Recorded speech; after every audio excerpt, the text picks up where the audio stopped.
Okay. Yo, The man himself just arrived, what's up?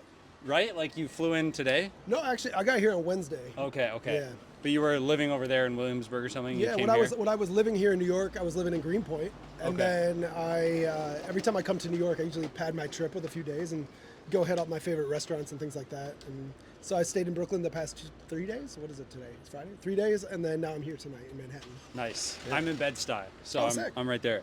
Where are you living now? I'm living in Los Angeles. Okay. Yeah, LA. yeah. All With right. the hat. Yep. Well, this leads me to my first big question, which Ask is, it. what's your story?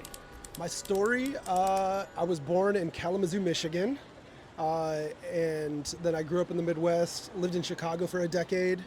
Then I moved to New York, like I just said, lived here for 8 years, lived in LA, and that story is backed with all sorts of other little elements. I don't know how deep you want me to go, but I can go in on that. However you'd like to. Okay, cool. So I went to school for coding and did like design and like more of like tech stuff. But while I was in school in Chicago, I was a DJ and I started like doing like DJ stuff. And I graduated college, and then that took me to like get flown out of Chicago to LA like this one time. And I was just freshly out of college, and I was like, you know what? I could probably take the summer off and just DJ, just do that for a while. Yeah. But this year is my 21st year of doing my music project, and that's why I'm here in New York. I'm actually playing Terminal 5 tonight for my music project, and that's called Flosstradamus. So I've been running around the world doing that for the past 21 years. It's kind of Let's crazy. go. Yeah. That's incredible. So that's my business, like the job story that makes me who I am. There's so many more levels to who I am, but that's the forward-facing side of it, yeah. Yeah. What's the thing that's most exciting to you right now? The most exciting thing to me is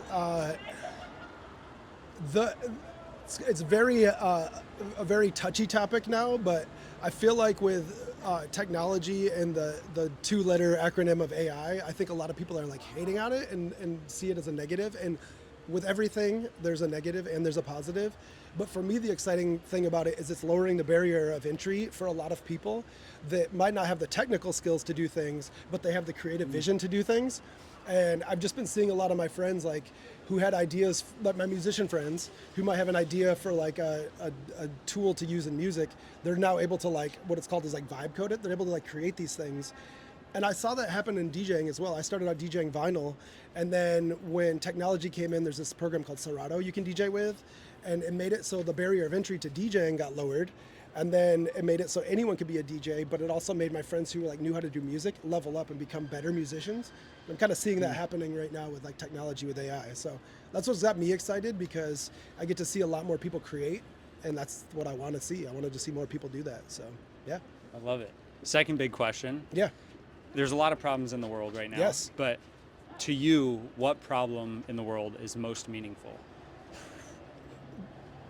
I don't know if it's the most meaningful, but I'm just gonna say, yeah, I don't know how meaningful it is, but the one thing I've just noticed is a lot of people look at things on the surface, and a lot of times people don't look at there's like deeper rooted things, and that goes with themselves. Like sometimes they might be like upset at something and not realize it might be a deeper rooted issue that they haven't dealt with themselves.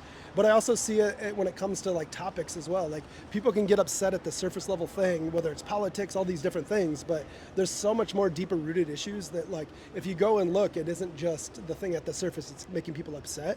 So for me, I just want people to try to find like deeper meanings for what's making them upset, because the surface level stuff is just like flaring them up, but there could be other layers to that that are like you should explore and be like, oh no, it's if you follow the breadcrumbs, it could be something deeper that is making you upset, or making things like making people want to like flare up and say something that they might not. So yeah, I don't know. I would say just don't look at the surface, go deeper, try to find more meaning, and then maybe you'll find some peace in it instead of being upset so much. I think you slid that line in right at the end, but the idea of seeking peace, like peace being the ultimate goal, Yeah. is I think so important for Yeah, people to dude. know about. Like internal peace is almost a better metric for success 100%. than any other metrics.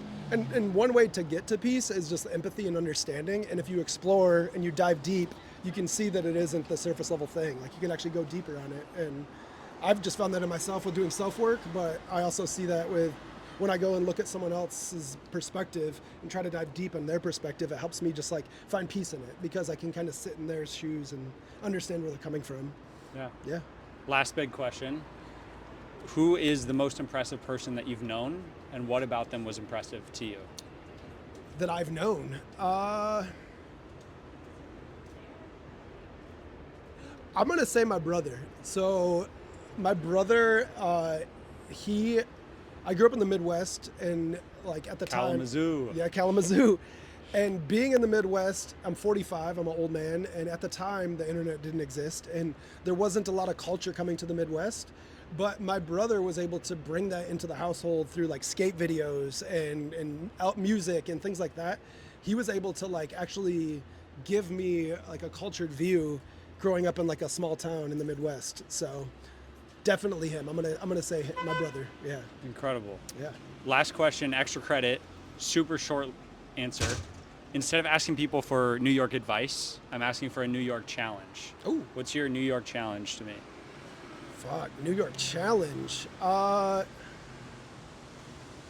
there's so my New York challenge, since you just moved here, is live here for a minimum of 3 years.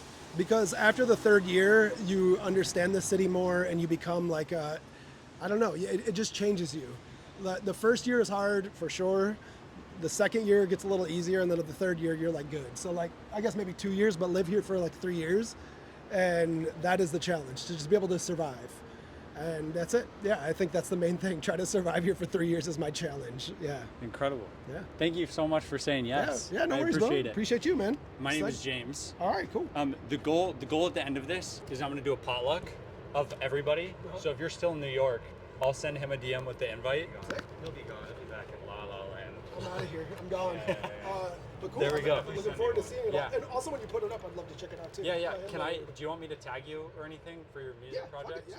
Let me get your info then.